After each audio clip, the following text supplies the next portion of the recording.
Welcome to Horrified Stories, where fear comes to life. Don't forget to like, share, and subscribe for more spine-chilling tales. Let's start our today's story.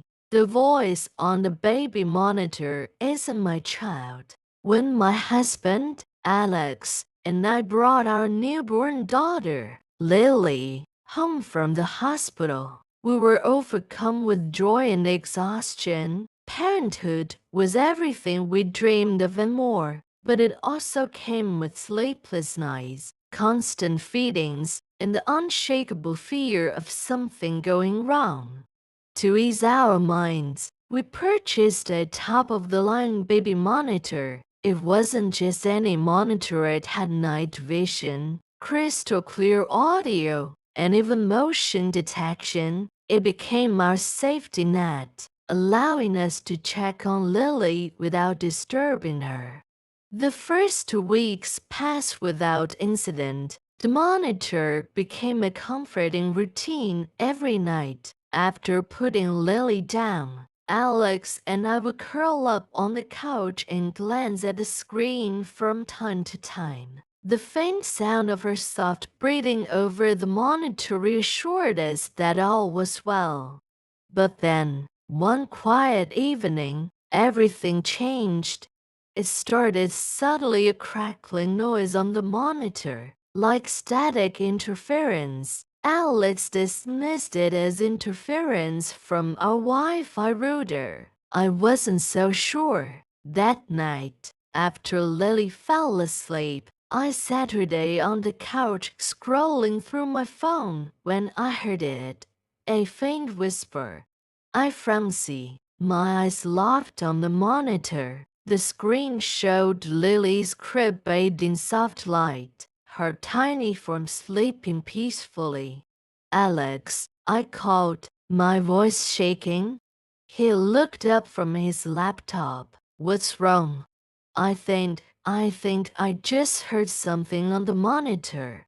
He grabbed the monitor and turned up the volume. At first, there was nothing but static. Then, faintly, came the whisper again.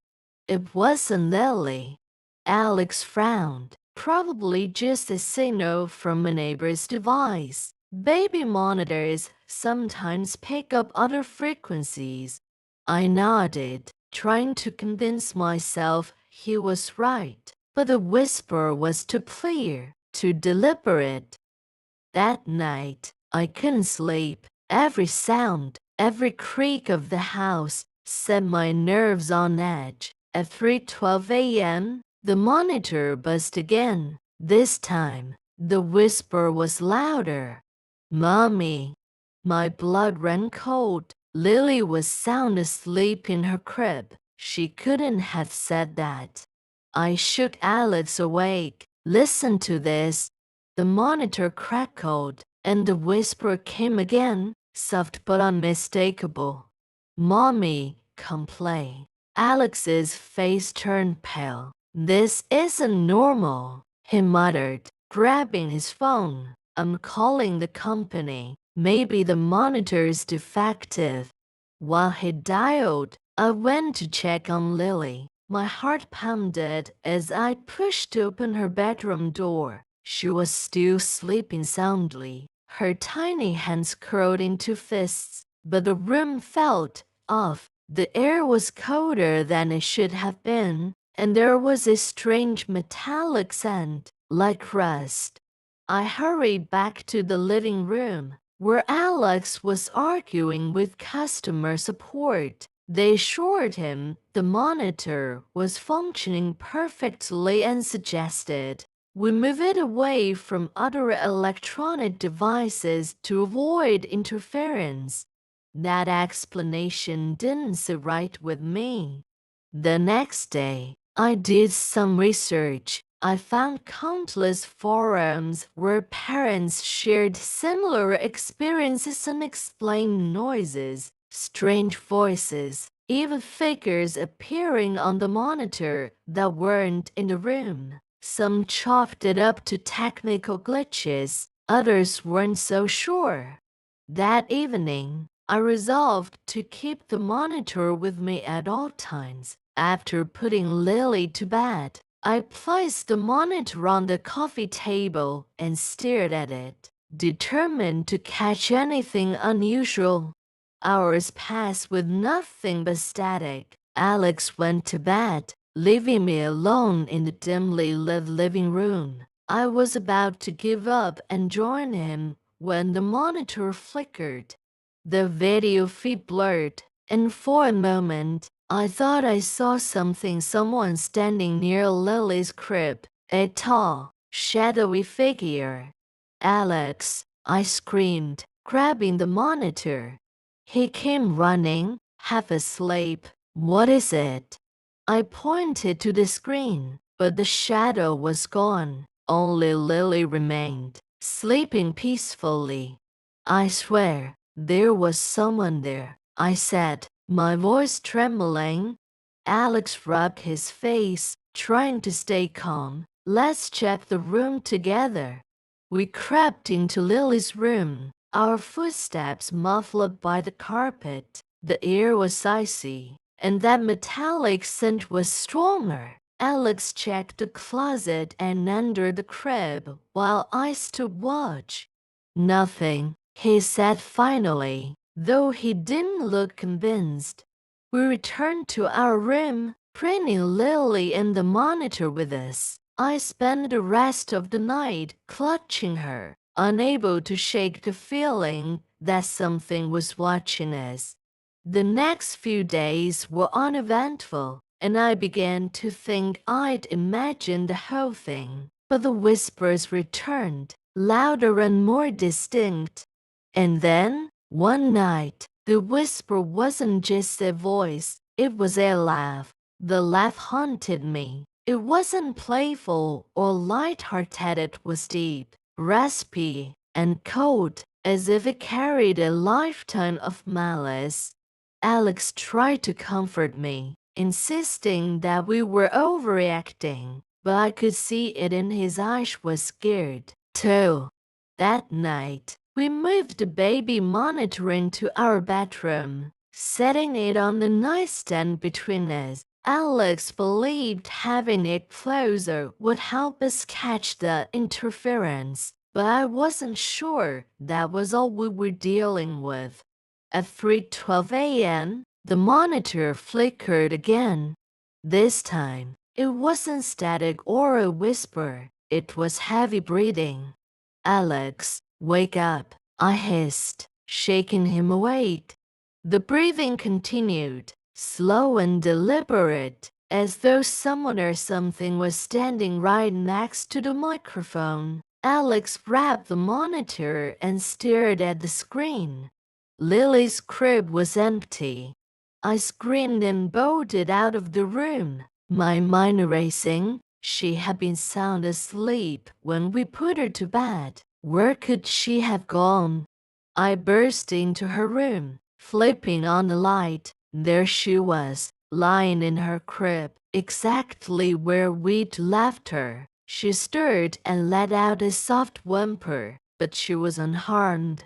Emma, what's going on? Alex demanded, running in behind me. She was gone, I whispered, pointing to the monitor. The crib was empty.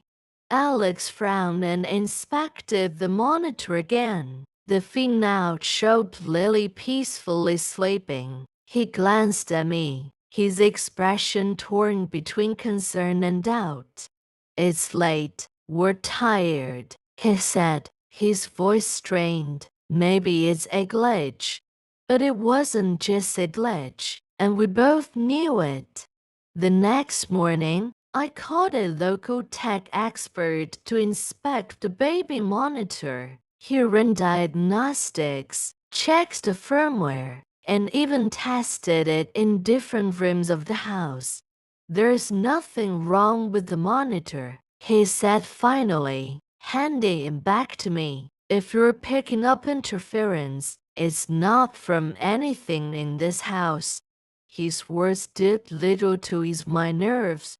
That night, I decided to stay awake while Alex slept. armed with a cup of coffee and a monitor. I sat in the living room, staring at the screen. Midnight passed uneventfully, and I began to relax. But at exactly 3:12 a.m., the screen flickered again. This time, the shadow was back. It wasn't standing near Lily's crib, it was hovering over her. My breath caught in my throat as I watched the figure slowly bend down, its dark form almost blending into the night. Lily, I screamed, bolting toward her room. The door slammed shut in front of me, the force nearly knocking me over. I pounded on the door, screaming for Alex, but it wouldn't budge.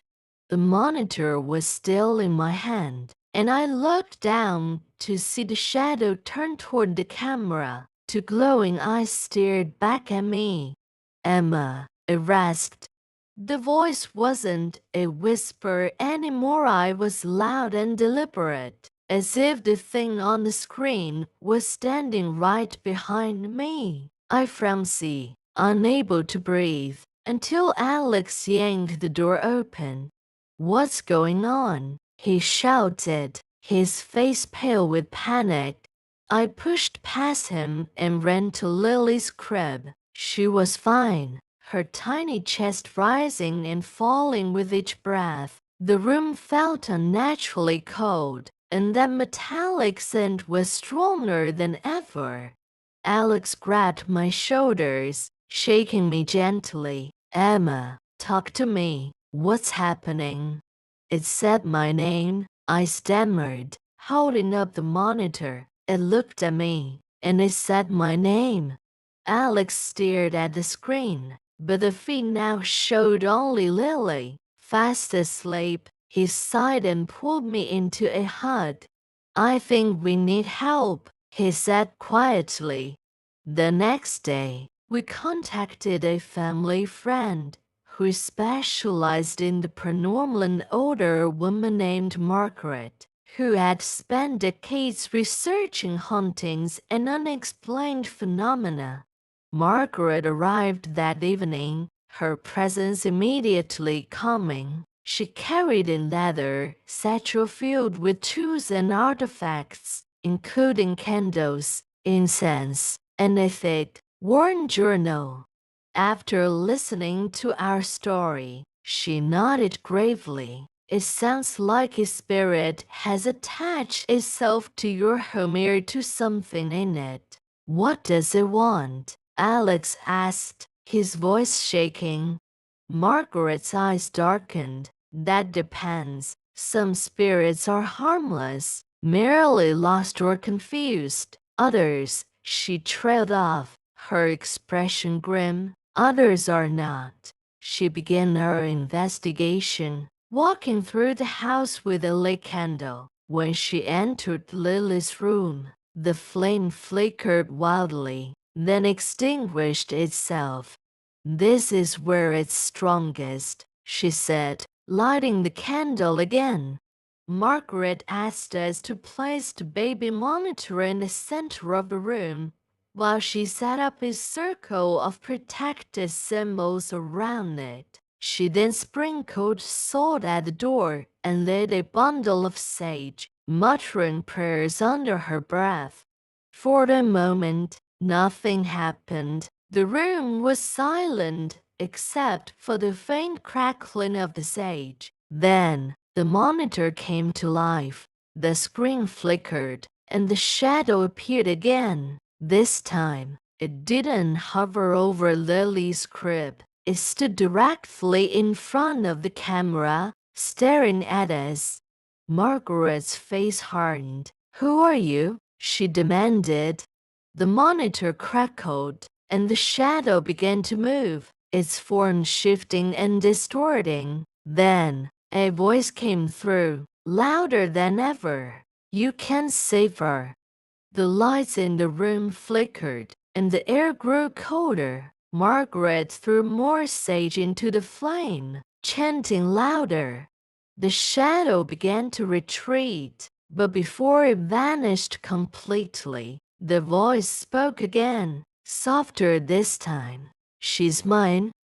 Margaret's chant grew louder as the shadow faded from the monitor, but its final words lingered in the air like a bad omen. "She's mine." I held Lily tightly against my chest, her soft breaths the only thing grounding me in the moment. Alex stood frowned, his knuckles wide as he gripped the doorframe. Margaret finally stopped her chant and turned to us, her expression grim. "This isn't just a restless spirit," she said. "It's something much darker." Alex swallowed hard. "What does it want with Lily?" Margaret hesitated, as though weighing her words. "It's not Lily it wants. It's using her as a way to get to you." Her words sent a chill down my spine. "Why me?" Margaret didn't answer right away. Instead, she gathered her tools and motioned for us to follow her into the living room. Once we were seated, she pulled out her journal, flipping through the pages. "Spirits like this don't just appear out of nowhere," she explained. "They're drawn to something, an object, a person, or even an unresolved event." Alex and I exchanged nervous glances. "But nothing like this has ever happened before," he said. Margaret leaned forward. "Has anything unusual happened recently? Did you bring anything new into the house before the activity started?" I thought back to the past few weeks. Everything had been a blur since Lily's arrival, but one memory stood out. "The baby monitor," I said softly. "We bought it online from a second-hand seller." Margaret's eyes narrowed. "Did the seller mention anything unusual about it?" I shook my head. "No, it looked brand new. The listing didn't say much, and we didn't ask." Margaret sighed and closed her journal. "It's possible the monitor is acting as a conduit. Whatever is attached to it may have latched onto your family when you brought it into the house."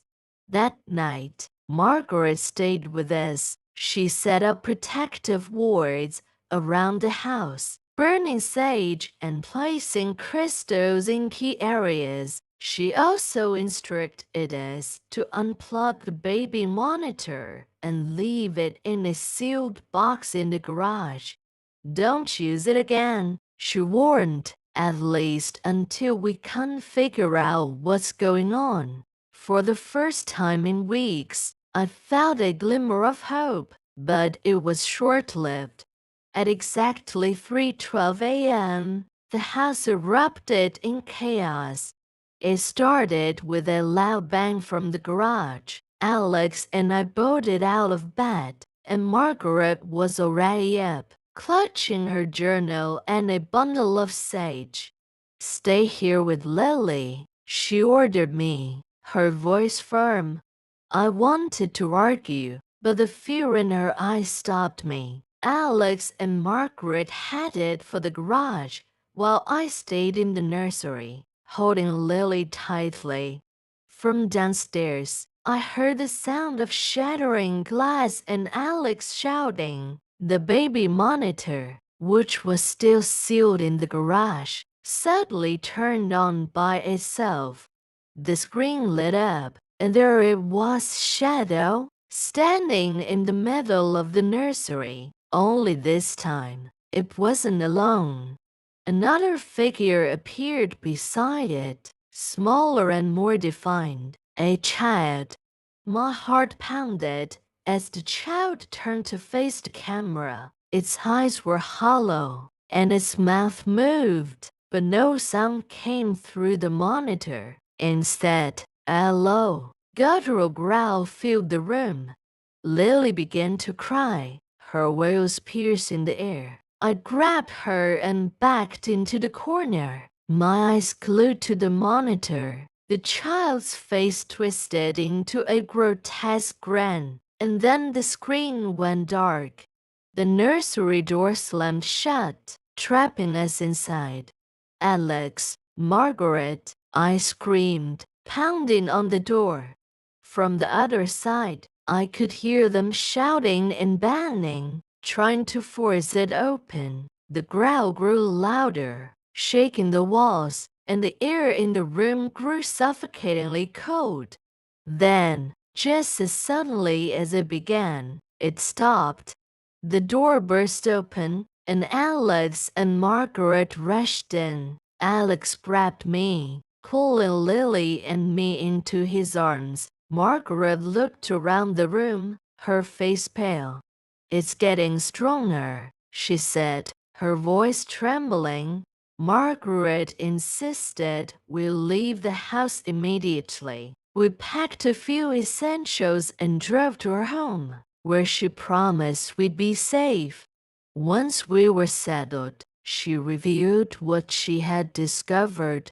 "I've seen this kind of entity before," she said. "It's not just a spirit, it's a parasitic force. It feeds on fear and uses objects to anchor itself to the living world." Alex clenched his fists. "So how do we stop it?" Margaret hesitated. "We need to destroy the object it's attached to. But that won't be enough. It's already begun to bond with Emma." My stomach dropped. "What do you mean?" "It's drawn to you because of something in your past," Margaret explained. "Something unresolved. Until we figure out what that is, it won't stop." I tried to think, but nothing made sense. My life had been ordinary happy. Even there were no dark secrets or traumatic events that could explain why this thing had chosen me. But deep down, I knew Margaret was right. There was something I wasn't remembering. Margaret's words echoed in my mind. "It's drawn to you because of something in your past." But what? My life had been normal, or so I thought. I spent hours racking my brain, but no buried secrets or unresolved traumas came to mind. Yet, deep in the pit of my stomach, there was a nagging feeling, as though I missed something important. Margaret stayed close to us, her presence a small comfort as we tried to piece together the puzzle. Lily seemed unaffected by the events, her innocent giggles and babbles the only thing keeping me sane. But Alex was unraveling. His usual calm demeanor had cracked, and I often caught him pacing, muttering to himself. We were running out of time, and we all knew it. That night, Margaret suggested we perform a guided meditation to unlock any suppressed memories. I was hesitant but desperate for answers. She set up a safe space in her living room, lighting candles and placing protective crystals around us. "Close your eyes," she instructed. "Focus on your breathing. Let your mind wander, and don't fight what comes to the surface." I did as she said, inhaling deeply and exhaling slowly. At first, my thoughts were scattered at mundane worries about Lily, Alex, and the relentless entity haunting us. But then, something shifted. Images began to surface. I saw a house, old and decrepit, with peeling paint and boarded-up windows. I was standing in the front yard, clutching a doll. A little boy stood beside me, his face blurry but familiar. "Who is he?" Margaret's voice broke through the haze. I don't know," I whispered. The scene changed. I was inside the house now, standing at the bottom of a staircase. A door at the top was open, revealing a dark room. The little boy was there, motioning for me to follow. My chest tightened as I climbed the stairs, each step heavier than the last. When I reached the top, the door slammed shut, and everything went black. I woke with a start, gasping for air. Margaret and Alex were leaning over me, their faces filled with concern. "What did you see?" Alex asked, gripping my hand. I told them about the boy in the house, my voice trembling. Margaret's brow furrowed as she scribbled notes in her journal. "This boy might be the key," she said. "Do you recognize him?" I shook my head. No, but it felt real, like something that actually happened. Margaret tapped her pen against the page. "We need to find that house. It could be tied to the entire to whatever it wants from you." The next day, we began our search. Margaret suggested starting with my childhood records, hoping they might provide clues. I called my parents, asking if they remembered anything unusual from my early years, but they were adamant that my childhood had been uneventful. "I don't know what you were talking about, Emma," my mom said over the phone. "You were a happy kid. Nothing strange ever happened." But her voice wavered, and I could tell she wasn't telling me everything. "Ma'am, please," I begged. "This is important. Do you remember anything about a boy or an old house?" There was a long pause. "Emma, that was so long ago," she said finally. "I don't think it matters now." "It does matter," I snapped, my frustration boiling over. "Something is happening, and I need to know the truth." She sighed. "All right. When you were about 5, we lived in a small town for a year. You had a friend, a boy named Danny. He disappeared." "Disappeared?" My voice was barely above a whisper. "Yes," she said, her tone heavy with guilt. "You two were inseparable, always playing together in that old house down the road. One day, he just vanished. The police searched for weeks but never found him." "Why didn't you ever tell me this?" I asked, my heart racing. "You were so young," she said. "You didn't remember anything about it after we moved, and we thought it was best not to bring it up." I hung up, my mind spinning. Danny, the house, the entity. Somehow, it was all connected. Margaret's eyes widened when I told her, "A missing child is significant. It's possible the entity is tied to Danny or to whatever happened to him in the house." Alex pulled up a map of the town where I'd lived as a child, and we managed to locate the old house. It was still standing, though barely. "We need to go there," Margaret said. We arrived at the house just as the sun was setting. The air was heavy with the scent of decay, and the house loomed over us like a living thing. Its windows were shattered, and the front door hung loosely on its hinges. "This place gives me the creeps," Alex muttered, clutching a flashlight. Margaret lit a bundle of sage and led the way inside. The air was thick and oppressive, and every step echoed through the empty halls. As we explored, I was struck by a sense of déjà vu. The peeling wallpaper, the creaky floorboards, it was exactly as I'd seen in my vision. At the bottom of the staircase, I frenzied. "This is it," I whispered. Margaret placed a hand on my shoulder. "Take your time. We're right here." I climbed the stairs, my legs trembling with each step. At the top, the door stood ajar, just as it had in my vision. When I pushed it open, The room was empty except for a single object in the center, a child's doll. The metallic scent filled the air, stronger than ever. Margaret stepped forward, her expression grim. "This is where it happened," she said. "What happened?" I asked, my voice barely audible. Before she could answer, the room grew icy, and the shadows along the walls began to move. A voice echoed through the room, low and guttural. "You shouldn't have come back." The voice reverberated through the room, each word clawing at my sanity. "You shouldn't have come back."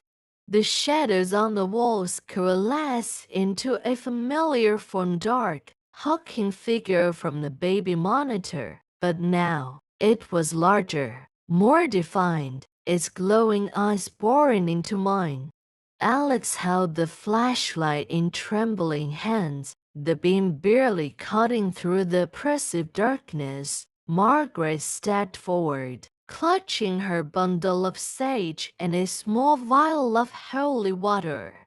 "This ends here," she said firmly, her voice unwavering.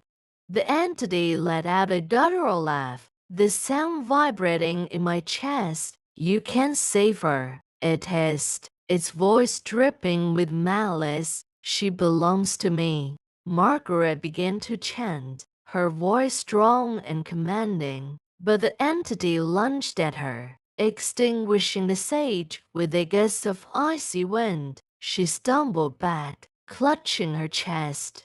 "Emma," she gasped, "you have to confront it. It's tied to you."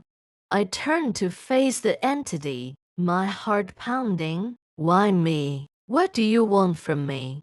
The entity's form shifted, and for a brief moment, I saw the face of the little boy Danny. His eyes were hollow, his face twisted in agony.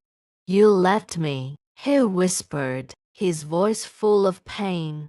Tears welled up in my eyes. "Danny, I didn't mean to. I didn't know what happened to you." The shadows twisted again, reforming into the monstrous figure. "Guys," it growled, "you forgot. You moved on, but I didn't." Suddenly, memories flooded back. Danny and I playing in the old house. The day he disappeared, I remembered hearing him call for help, his voice faint and distant, but I had been too scared to go back into the dark room at the top of the stairs.